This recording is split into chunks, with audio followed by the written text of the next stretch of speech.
Hello everyone, welcome to Aryan education foundation. आशा करता हूँ आप सभी स्वस्थ होंगे, मस्त होंगे और पढ़ाई में कंप्लीटली व्यस्त होंगे। मैं रत्नाकर सिंह आप सभी का स्वागत करता हूँ एक बार फिर से आपके अपने YouTube channel Aryan education Foundation में।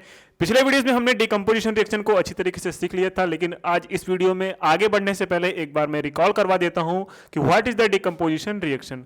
क्योंकि आज जो डिकम्पोजिशन रिएक्शन पढ़ने वाले हो, इसके साथ साथ आप लोग क्या पढ़ोगे, इसके साथ साथ कुछ ज़्यादा एग्जाम्पल लेके आया हूँ, उसको भी हम डिस्कस कर लेंगे। और हाँ, आज के इस वीडियो में हम इंडोथर्मिक और एक्सोथर्मिक रिएक्शन के बारे में भी सीखेंगे। चलिए स्टार्ट करते हैं अपना डिकम्पोजिशन रिएक्शन।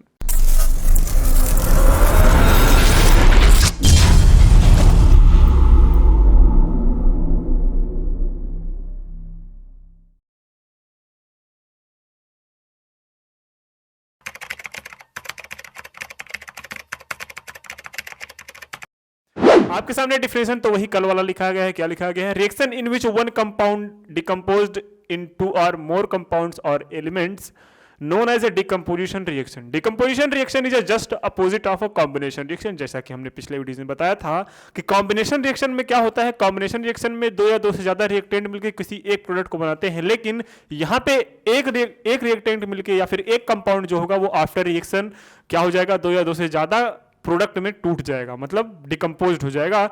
यही प्रोसेस है किसका, डिकम्पोजिशन रिएक्शन का। अच्छा, डिकम्पोजिशन रिएक्शन है होता कैसे है सर? जो डिकम्पोजिशन रिएक्शन होता है उसको हम हीट के थ्रू करा सकते हैं, मतलब हीटिंग। हम ये भी बोल सकते हैं कि थर्मल डिकम्पोजिशन अगर बोल दें तो ये कहना गलत नहीं होगा। तो यहाँ पे साफ साफ लिखा है कि when calcium carbonate is heated, जब हम कैल्शियम कार्बोनेट को हीट करेंगे, मतलब जब CaCO3 को हीट करेंगे, it decomposed into a calcium oxide and carbon dioxide, तो वो calcium oxide and carbon dioxide में क्या हो जाता है, ब्रेक हो जाता है। कैल्शियम ऑक्साइड मीन्स आपका जो चूना होता है, जो साल्ट लाइम होता है वही है, और CO2 आपको पता है carbon dioxide gas.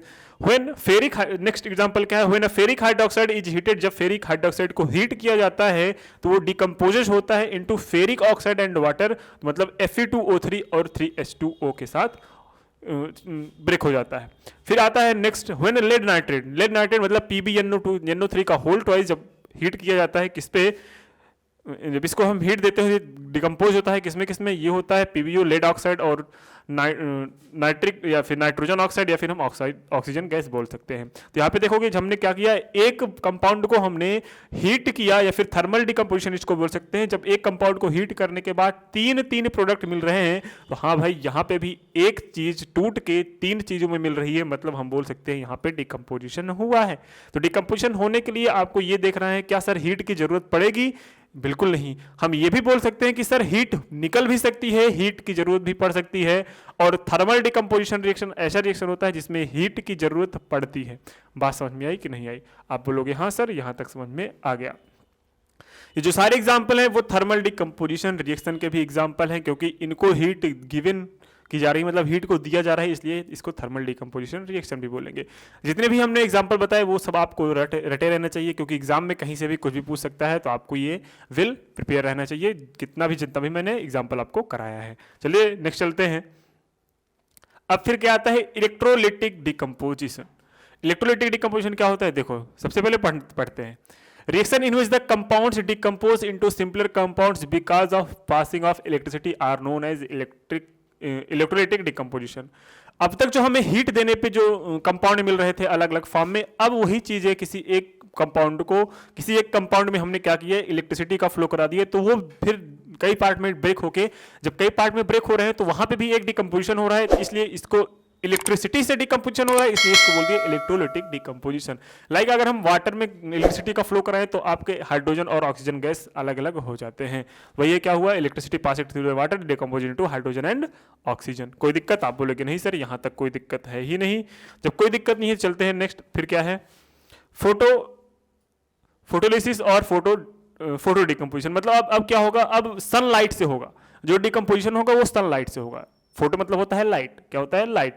Photolysis or photo decomposition reaction. अब ये क्या हुआ, ये एग्जांपल पूछे जाता है आपके एग्जाम में, बहुत बारी पूछा गया है। कौन सा सर, ये AgC वाला, सिल्वर क्लोराइड वाला, ये सिल्वर क्लोराइड वाला और सिल्वर ब्रोमाइड वाला, ये दोनों रिएक्शन आपके एग्जाम में बहुत बारी पूछे गए हैं, तो आप इस पे फोकस जरूर करिएगा। पढ़ते हैं और समझते हैं क्या लिखा गया है।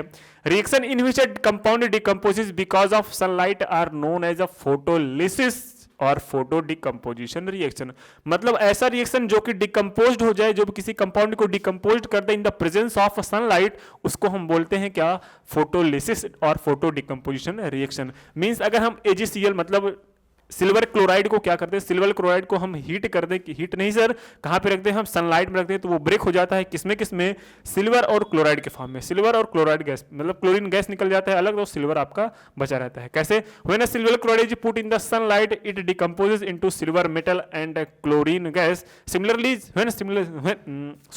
when silver bromide is put under the sunlight it decomposes into silver metal and bromine gas।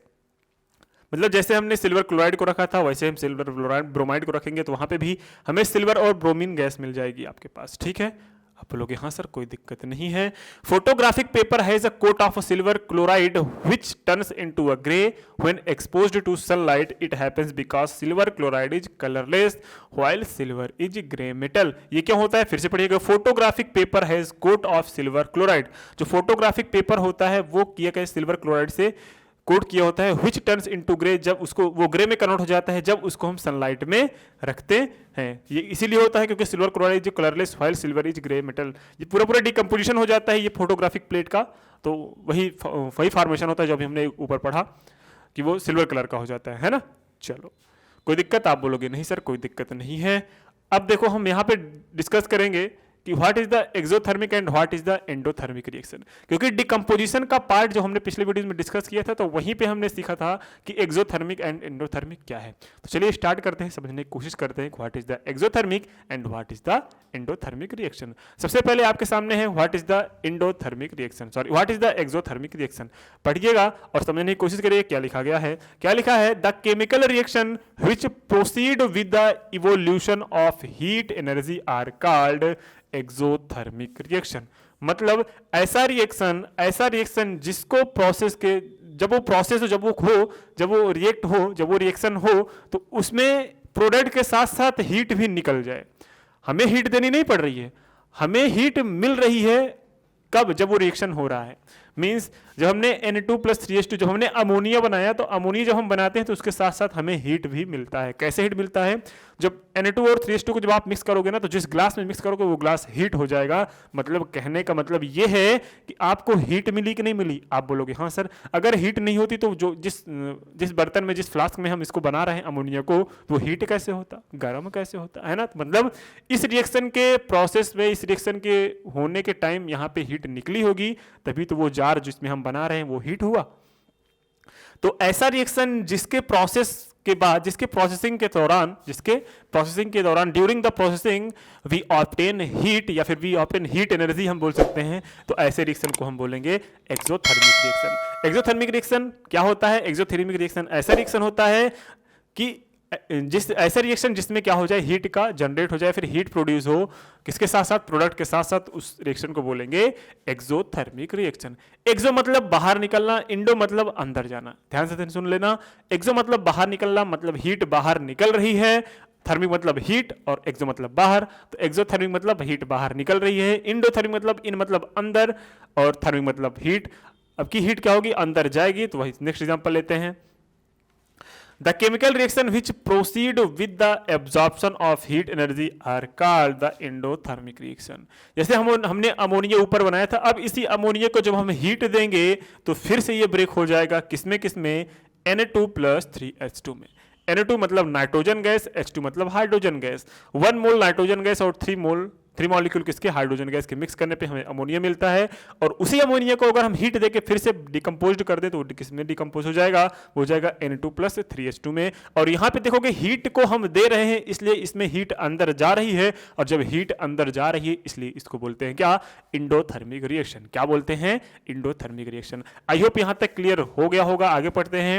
Most of the combination reaction are endothermic. देखो ये जितने भी कॉम्बिनेशन रिएक्शन है, अधिकतर जो कॉम्बिनेशन रिएक्शन होते हैं वो इंडोथर्मिक होते हैं, मतलब उनको हीट की जरूरत पड़ती है। Most of the decomposition reaction are the exothermic, और जहां तक है बहुत सारे डिकम्पोजिशन रिएक्शन एक्सोथर्मिक भी होते हैं। Respiration is a decomposition reaction. जो रिस्पायरेशन होता है, जो हम श्वसन लेते हैं, मतलब सांस को अंदर बाहर करते हैं, वो क्या है, एक डिकम्पोजिशन रिएक्शन होता है, जिसमें इन विच एनर्जी इज रिलीज, जिसमें हम अपनी जिसको होने के बाद हमें एनर्जी मिलती है, मतलब हमारे बॉडी के अंदर एनर्जी रिलीज होती है। व्हेन क्विक लाइम, जब हम क्विक लाइम को क्या करते हैं, is added to the water, पानी में डालते हैं तो वो क्या करता है, वो डिकम्पोज हो जाता है और एनर्जी को रिलीज करता है। अरे भाई घर में चूना आया होगा सबके, अरे जब छोटे रहोगे या गांव में जो बच्चे होंगे वो देखे होंगे जिनका घर चूने से पोता जाता होगा, चूने से पेंट किया जाता होगा, जब वो पानी में चूना डालते हैं तो पानी बॉयल करने लगता है, मतलब वो इसमें से भाप निकलने लगता है, पानी पूरा हीट हो जाता है ना। तो वही प्रोसेस है, जब CaO में पानी में डालते हैं तो CaO इसका होल ट्वाइस प्लस हीट निकलता है। हीट क्या है आपका, हीट तो वही एनर्जी है, मतलब यहाँ पे जो रिएक्शन हो रहा है उसमें हीट निकल रही है। और आप बोलोगे सर जब हीट निकल रही है तो यहाँ पे एक्सोथर्मिक हुआ कि इंडोथर्मिक, तो आप बोलेंगे सर कि ये तो रिएक्शन हुआ जो एक्सोथर्मिक हुआ, क्योंकि यहाँ पे जो हीट हो रही है वो निकल रही है बाहर। क्या हो रही है, हीट को बाहर निकलना, मतलब एक्सोथर्मिक रिएक्शन। यहां तक बात क्लियर? आप बोलोगे हाँ सर बहुत सही से क्लियर हो गया।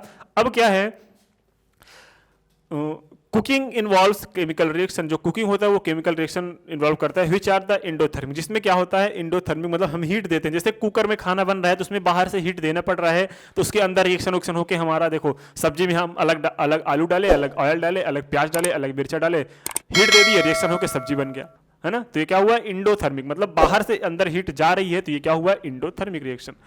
जो चीज हीट देने पे रिएक्शन हो उसको बोलेंगे इंडोथर्मिक रिएक्शन। मैं बार बार बोल रहा हूं, हीट देने पे इंडोथर्मिक, हीट मिल रही है तो एक्सोथर्मिक। आपको इतना समझ में आ गया होगा, यहां तक कोई दिक्कत नहीं होनी चाहिए। नेक्स्ट वीडियो में हम डिस्कस करने वाले हैं डिस्प्लेसमेंट रिएक्शन। तो डिस्प्लेसमेंट रिएक्शन को अच्छी तरीके से पढ़ने के लिए नेक्स्ट वीडियो को देखना ना भूलिएगा। मिलते हैं नेक्स्ट वीडियो में, तब तक के लिए शुभ रात्रि, जय हिंद एंड बाय बाय।